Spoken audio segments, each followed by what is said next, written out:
कहानी की स्टार्टिंग में हमें एक सियान नाम के आदमी को दिखाया जाता है जो कि अमेरिकन बॉर्डर क्रॉस करके मैक्सिको की ओर जा रहा होता है। दरअसल उसकी जवान बेटी को किसी गैंग ने किडनैप कर लिया है और वो 3 दिन से लापता होती है। इसलिए वो अपनी बेटी को हर जगह पर तलाश कर चुका है, लेकिन उसका अभी तक कुछ भी पता नहीं चल पाया है। अब सियान अपनी बेटी को ढूंढता हुआ एक पार्किंग एरिया में पहुंचता है जहां पर उसे बहुत सारी गाड़ियां दिखाई देती हैं।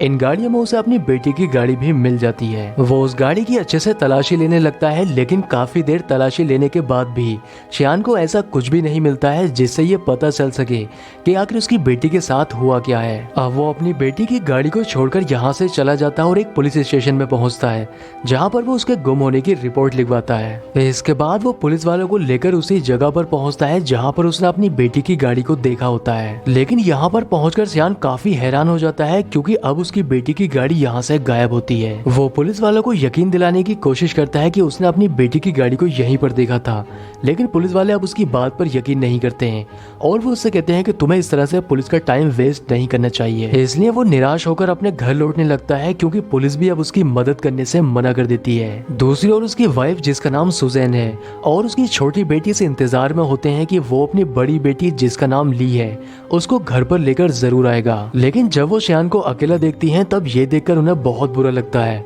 और सियान की छोटी बेटी उससे नाराज हो जाती है।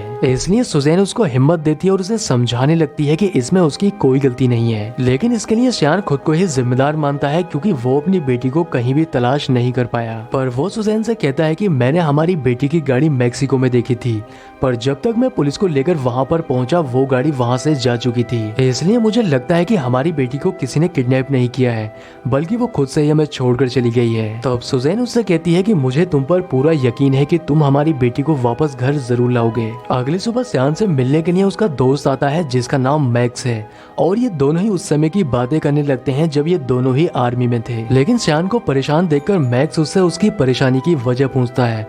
तब वो उसे बताता है कि मेरी बेटी कई दिन से लापता है और मैं उसी को तलाश कर रहा हूँ। तब मैक्स उससे कहता है कि तुम्हारी बेटी को तलाश करने में मैं तुम्हारी मदद करूंगा और तुम्हारी बेटी को जिसने भी किडनैप किया है हम उसे जिंदा नहीं छोड़ेंगे। लेकिन सियान इस बात को लेकर श्योर नहीं होता है कि उसकी बेटी को किसी ने किडनैप किया है या वो खुद से ही उसे छोड़कर चली गई है। इसलिए वो शहर के काउंसलर के पास जाता है और उससे मदद मांगने की कोशिश करता है। तो अब काउंसलर उससे कहता है कि तुम्हें अपनी बेटी को अब भूल जाना चाहिए क्योंकि जो गैंग लड़कियों को किडनैप कर रही है उनका आज तक कोई भी पता नहीं चल पाया है। हमने उस गैंग को खत्म करने के लिए एक स्पेशल टास्क फोर्स बनाई थी, लेकिन उस गैंग ने उस स्पेशल टास्क फोर्स के भी 2 ऑफिसर्स को मार दिया है। यहाँ पर सियान को पता चलता है कि उसकी बेटी घर से भागी नहीं है, बल्कि उसको किसी गैंग ने किडनैप कर लिया है जिससे अब उसका बचकर आना बहुत मुश्किल है। और वो यहाँ से जाते समय यही सोचने लगता है कि वो अपनी बेटी से अब कभी नहीं मिल पाएगा। पर वो बाहर जाकर मीडिया को इंटरव्यू देता है और बताता है कि मैंने पुलिस से भी मदद मांगने की कोशिश की, लेकिन पुलिस भी मेरी कोई मदद नहीं कर रही है। इसलिए अब वो मीडिया के माध्यम से उस गैंग के लीडर को एक मैसेज देता है। वो उससे कहता है कि जिसने भी मेरी बेटी को किडनैप किया है मैं उसको नहीं छोड़ूंगा। दूसरी ओर हमें उस गैंग के लीडर को दिखाया जाता है जिसका नाम विक्टर है और विक्टर भी सियान के इस इंटरव्यू को देख रहा होता है और ये देखकर वो काफी ज्यादा डर जाता है क्योंकि वो सियान के बारे में अच्छे से जानता है कि वो कितना खतरनाक है और वो अपनी बेटी को ढूंढता हुआ उस तक जरूर पहुंच जाएगा। इसलिए वो अपनी गैंग के उन 2 लोगों को बुलाता है जिन्होंने उसकी बेटी को किडनैप किया होता है और ये दोनों लोग कोई और नहीं बल्कि वही पुलिस वाले होते हैं जिनके पास जाकर सियान ने रिपोर्ट लिखाई थी। वो उन्हें डांटने लगता है कि तुम्हें उसकी बेटी को किडनैप नहीं करना चाहिए था क्योंकि तुम्हें नहीं पता कि वो कितना खतरनाक है। लेकिन वो उसको बताते हैं कि दरअसल हम किसी दूसरी लड़की को किडनैप करने वाले थे, पर गलती से हमने उस लड़की को किडनैप कर लिया है। अब उसकी बेटी को किडनैप करके ये बुरी तरह से फंस चुके थे। इसलिए विक्टर अपने भाई कार्लोस से सियान की पूरी फैमिली को खत्म करने के लिए कहता है क्योंकि वो आगे चलकर किसी भी परेशानी में फंसना नहीं चाहता था। दूसरी ओर हमें सियान को दिखाया जाता है जो कि अपने फार्म हाउस पर अपने जानवरों के साथ होता है, पर तभी उसकी नजर एक जंगली कुत्ते पर जाती है जो कि उसके फार्म हाउस के बाहर घूम रहा होता है। उसे देखकर सियान समझ जाता है कि उसके यहाँ से जाने के बाद वो कुत्ता उसके जानवरों पर हमला कर सकता है। इसलिए वो अंदर जाकर अपनी गन लेकर आता है और उस कुत्ते को अपना निशाना बनाने लगता है। पर तभी उसकी नजर कुछ गाड़ियों के ऊपर पड़ जाती है जिसमें कार्लोस अपने आदमियों के साथ उसके फार्म हाउस की ओर आ रहा होता है। ये देखकर शान समझ चुका था कि ये गाड़ियां उसी गैंग की हैं और वो उसके ऊपर हमला करने वाले हैं, इसलिए वो जल्दी अपने घर के अंदर आता है और अपनी वाइफ और बेटी से किसी सेफ जगह पर छुपने के लिए कहता है। इसके साथ ही वो अपनी वाइफ से पुलिस को कॉल करने के लिए भी कहता है। अब कार्लोस और उसके आदमी शान के घर तक पहुंच जाते हैं और उसके घर के अंदर घुसने की कोशिश करते हैं, लेकिन अंदर जाने से पहले कार्लोस काफी डर रहा होता है।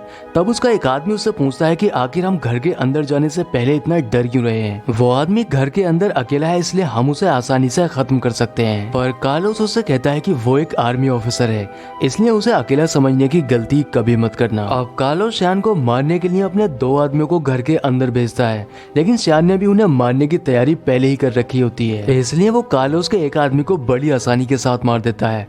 अब दूसरा आदमी इससे पहले शान के ऊपर फायर कर पाता, वो उसे शूट कर देता है जिससे वो भी मारा जाता है। अब कार्लोस और उसके बाकी आदमी घर के अंदर चले जाते हैं और शान के ऊपर हमला कर देते हैं, लेकिन वो एक एक करके उसके सभी आदमियों को मारने लगता है। ये लोग संख्या में बहुत ज्यादा होते हैं, लेकिन इसके बाद भी वो शान का मुकाबला नहीं कर पा रहे थे। दूसरी ओर शान की वाइफ पुलिस को कॉल करने की कोशिश करती है, पर नेटवर्क नहीं होने की वजह से उसकी कॉल कनेक्ट नहीं हो पा रही थी, लेकिन लास्ट में उसकी कॉल एक पुलिस वाले को लग जाती है और वो उसे बता देती है कि उसके घर पर किसी गैंग ने हमला कर दिया है। वहीं दूसरी ओर शान कार्लोस के बहुत सारे आदमियों को मार देता है। अब कार्लोस अपने एक आदमी से ऊपर जाकर शान को मारने के लिए कहता है, लेकिन वो शान की हिम्मत देखकर बहुत ज्यादा डर चुका था, इसलिए वो अंदर जाने से मना करता है। पर तभी शान बाहर आकर उसके ऊपर गन पॉइंट कर लेता है। अब सुजैन ने जिस पुलिस वाले को कॉल की थी वो भी यहाँ पर पहुँच जाता है। कार्लोस जब उस पुलिस वाले को अंदर आता हुआ देखता है तब वो अपने आदमी से कहता है कि इससे पहले ये पुलिस वाला यहाँ पर और ज्यादा पुलिस को बुलाए, इससे पहले ही तुम इसे खत्म कर दो। इसलिए वो आदमी बाहर आकर उस पुलिस वाले के ऊपर हमला करने लगता है। काफी देर हमला करने के बाद उसे ऐसा लगता है कि शायद वो पुलिस वाला मर गया है, लेकिन वो जिंदा होता है और वो उस आदमी के ऊपर गोली चला देता है जिससे वो मारा जाता है। अब शान एक प्लान बनाता है जिससे वो कार्लोस के सभी आदमियों को घर से बाहर ले जा सके, लेकिन जैसे ही वो बाहर आकर छत से भागने की कोशिश करता है, कार्लोस और उसके आदमी उसके ऊपर गोलियां चलाने लगते हैं, लेकिन शान को एक भी गोली नहीं लगती और वो फाइनली बाहर चला जाता है, जिसके पीछे से कार्लोस और उसके आदमी भी बाहर आ जाते हैं। अब वो कार्लोस के आदमियों का सामना करते हुए अपनी वाइफ और बेटी को लेकर यहाँ से भागने लगता है, लेकिन कार्लोस के आदमी उसके ऊपर लगातार गोलियां चला रहे होते हैं, जिससे एक गोली उस पुलिस वाले को लग जाती है और वो मारा जाता है। अब शान को पता चलता है कि उसकी गोलियां खत्म हो चुकी हैं, इसलिए वो जल्दी अपनी वाइफ से कार लाने के लिए कहता है। अब ये तीनों कार में बैठकर यहाँ से चले जाते हैं, लेकिन कार्लोस और उसके आदमी एक गाड़ी से उनका पीछा करने लगते हैं। अब शान नोटिस करता है कि उनकी गाड़ी के पीछे एक और गाड़ी है जो कि उनका लगातार पीछा कर रही है, इसलिए वो अपनी गाड़ी को एक जगह पर रोककर अपनी गाड़ी से उतर जाता है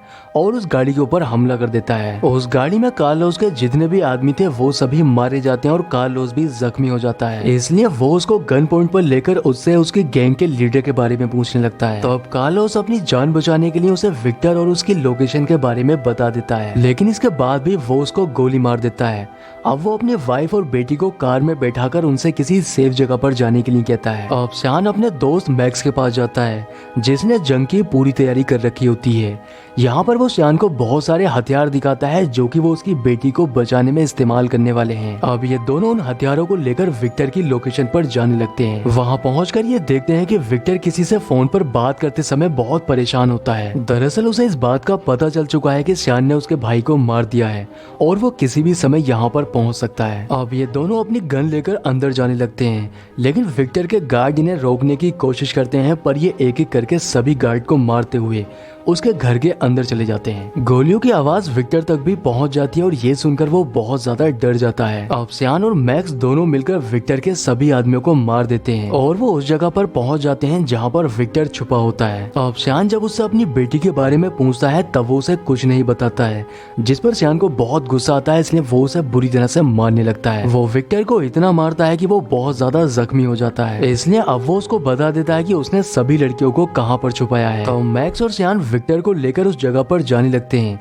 जहां पर उसने शान की बेटी के साथ और लड़कियों को भी किडनैप करके रखा होता है। लेकिन जैसे ही ये लोग वहां पर पहुंचते हैं विक्टर के आदमी इनके ऊपर हमला कर देते हैं, पर मैक्स दरवाजा तोड़कर अंदर चला जाता है और विक्टर के आदमियों को एक एक करके मारने लगता है और थोड़ी देर के बाद वो विक्टर के सभी आदमियों को मार देता है। दूसरी ओर सियान विक्टर को लेकर उस जगह पर पहुंचता है जहां पर उसकी बेटी होती है और इतने दिनों के बाद वो अपनी बेटी को देखकर बहुत खुश होता है और उसके गले लग जाता है। इसके बाद वो अपनी बेटी के साथ बाकी लड़कियों को भी लेकर यहाँ से बाहर चला जाता है, लेकिन मैक्स अभी भी विक्टर के पास ही होता है और वो उसके करीब आकर उसकी गर्दन काट देता है, जिससे विक्टर की मौत हो जाती है। इसके बाद वो विक्टर की कटी हुई गर्दन को रोड पर रख देता है, जिससे लोगों के मन में विक्टर का डर खत्म हो सके। मैक्स उसकी गर्दन यहाँ पर रखकर यहाँ से चला जाता है। दूसरी ओर सियान अपनी बेटी को लेकर अपने घर पहुंच जाता है, जिससे मिलकर उसकी वाइफ और छोटी बेटी बहुत खुश होती हैं। और इसी के साथ मूवी का एंड हो जाता है।